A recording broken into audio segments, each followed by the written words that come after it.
An engineering company reported that 10 years ago, it replaced 250 workers with 9 robots. Now, the company still thrives and is still a major employer in the area and performs well against its national and international competitors.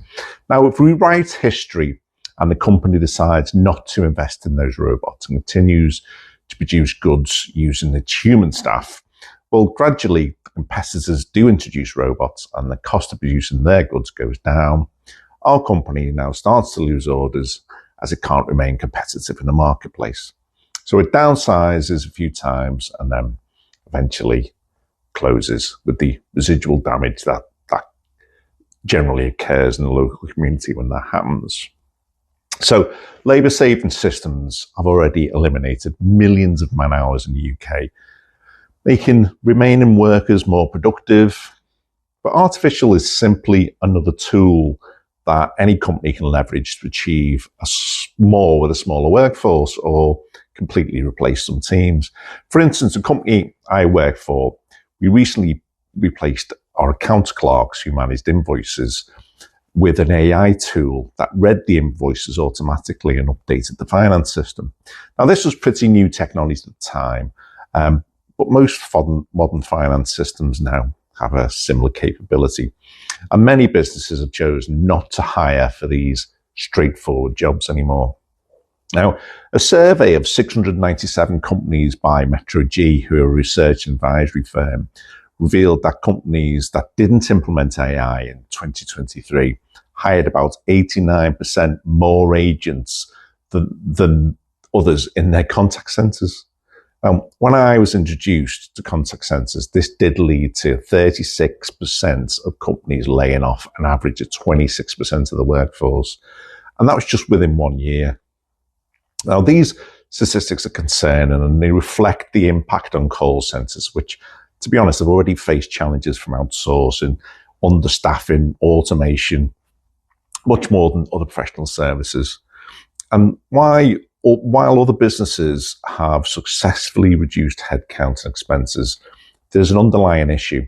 In 1914, Henry Ford boosted his factory workers' wages to $5 a day, and this was supposedly to help them afford to buy a Model T.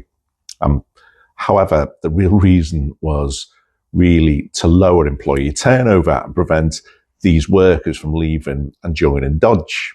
Now, this illustrates a harsh truth. If employment rates drop like these, as we've seen in contact centres, companies globally will face decreased revenues because jobless individuals can't buy things. They don't have the purchasing power. Even employed people do tend to cut back when there is a fear of job losses. However, if companies can use AI to increase efficiency and redeploy the workforce to grow the business, then this is going to be a win-win. A win for the growth in the economy, and that's certainly a win for the employees of the company.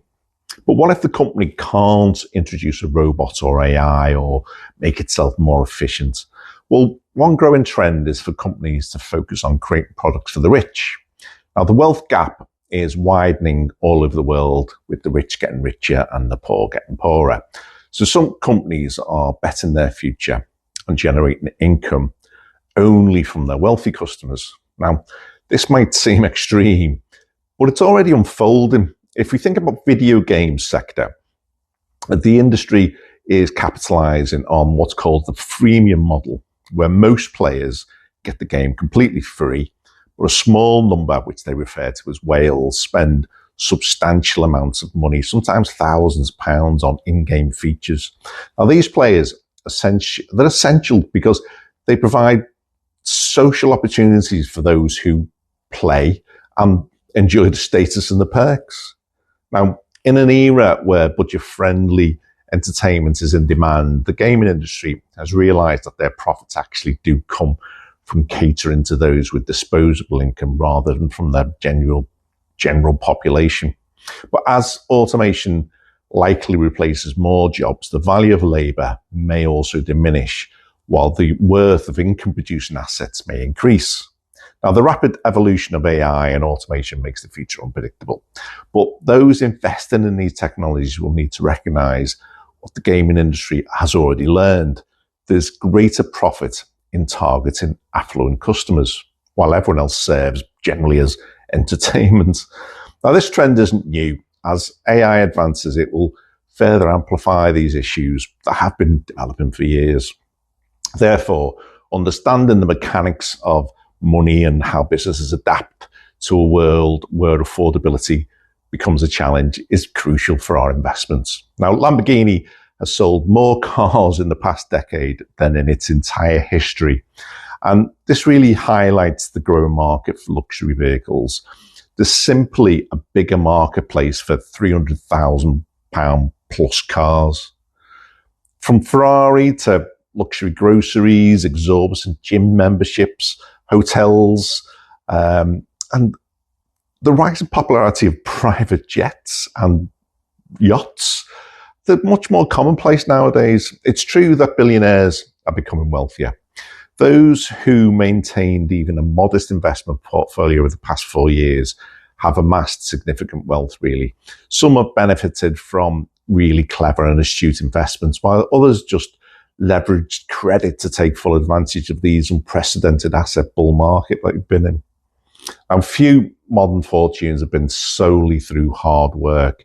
Investing has shifted from being a means to secure your retirement to pretty much a necessity for maintaining quality of life for the rich. If automation continues to advance, it could reduce the value of human labour, since machines can perform tasks instead, whilst asset values would rise as business owners capitalise on this automated labour. Now, this scenario has led to people discussing things like UBI, universal basic income. And this is where a government payout provides basic needs for the individuals. And it's been proposed to sustain the economy if people can't earn income due to job or outsourcing or automation. But it creates a divide where individuals either rely on government assistance or belong to the wealthy class. And then recently, a report has been published where significant UBI experiments gave 1,000 residents in Texas and Illinois £1,000 a month with no conditions, while a control group of 2,000 received only $50. Now, this initiative aimed to measure spending decisions, and it was funded actually by Sam Altman from Open Research. And he'd expressed a concern over job displacement from technology. And while the study may have served as a good marketing tool for him and his organisation, its findings still hold some value. Notably, those that received the £1,000 payment ended up earning less on their own compared to the control group when it accounted for the subsidy being removed. While all households earn more overall, researchers noted that many recipients actually reduced their working hours to focus on leisure and family. And they really did embody this kind of idealized vision of a future where machines do the work. And although mental health did improve for all the participants, the benefits diminished over time. Food security initially increased, and there was a general rise in living. But this was eroded over time as prices increased. This reflected the slow and destructive impact of outsourcing, which turned many UK cities into almost ghost towns without any particular solutions for it, really. The ultimate goal for those investing in automation is kind of a utopian automated future, while a priority for everyone else is ensuring that we're not marginalised when that vision occurs. So how does this play out in helping us to make better investments for our pensions? Well, you may decide that your hard-earned pension money should go to NVIDIA and AMD, who produce the chips that run the data centers that run the AI. Or maybe you invest in Microsoft, Google, and Amazon that actually run the data centers themselves. Or maybe the real value will be generated by those companies using the AI technology to streamline their operations. I mean, when I was young, there was a Blockbuster video shop on every corner. When a couple of guys invented Netflix, which was a CD sharing service back then, they offered to sell the business to Blockbuster. Blockbuster lacked the vision to change their business model. And now there is no Blockbuster, and Netflix pretty much beams out to all our living rooms. So how do we pick those smart companies with the talent in the boardroom to become a Netflix and not become a Blockbuster?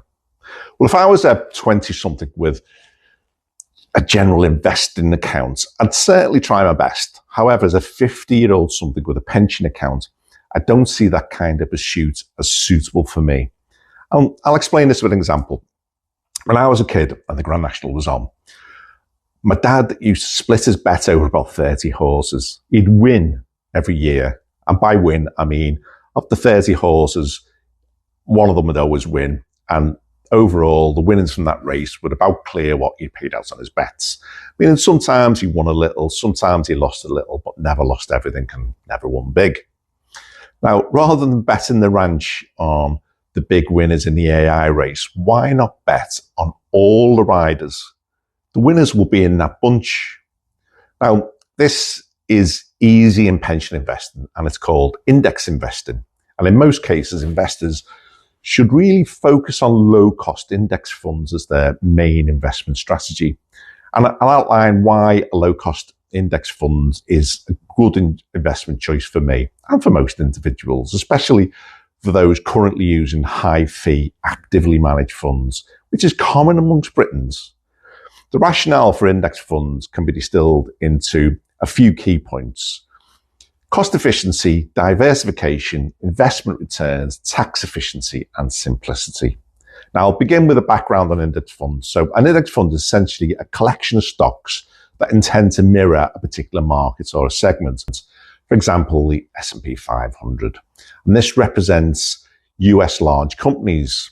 And it uses a capitalization weighted model where larger companies like Apple and Amazon have more influence than smaller ones. Now, this method is widely adopted for evaluating investment strategies and creating index funds that follow the indices.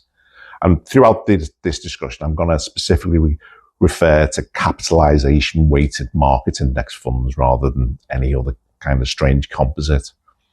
In contrast, actively managed funds attempt to outperform market indices by selecting certain stocks and timing market exposure. Over the past 60 years, index funds evolved from an obscure concept to a popular investment vehicle. And this was supported by a wealth of academic research since 1968, demonstrating that actively managed funds often fail to provide enough value to justify the higher fees, with most actually underperforming over time. The first point supporting a low-cost index fund is their low fee structure. In the UK, the average fee for an index fund is 0.19%, whereas actively managed funds generally hover around the 0.85%. Now, these higher funds correlate with diminished investment returns without any identifiable advantages. John Bogle, who founded Vanguard, highlighted that investing in lower costs generally lead to better outcomes. Bill Sharp revealed that when accounting for costs, the average return of actively managed funds are lower than those of passively managed funds. Although some active managers might appear to add value pre-fees, once you take the fees into consideration, the truth generally reverses. Now, another reason funds are preferable is their superior diversification. Index funds hold a wide array of stocks across the market, a bit like my dad betting on 30 horses in the Grand National. Now, actively managed funds tend to concentrate on fewer stocks in their pursuit of outperforming the market. And although this selective strategy might yield high returns if you're lucky and successful, stock picking can lead to significant losses, as most stocks do underperform. Data from 1926 to 2016 reveals that only a small fraction of US stocks exceeded returns of the safer investments like treasury bills.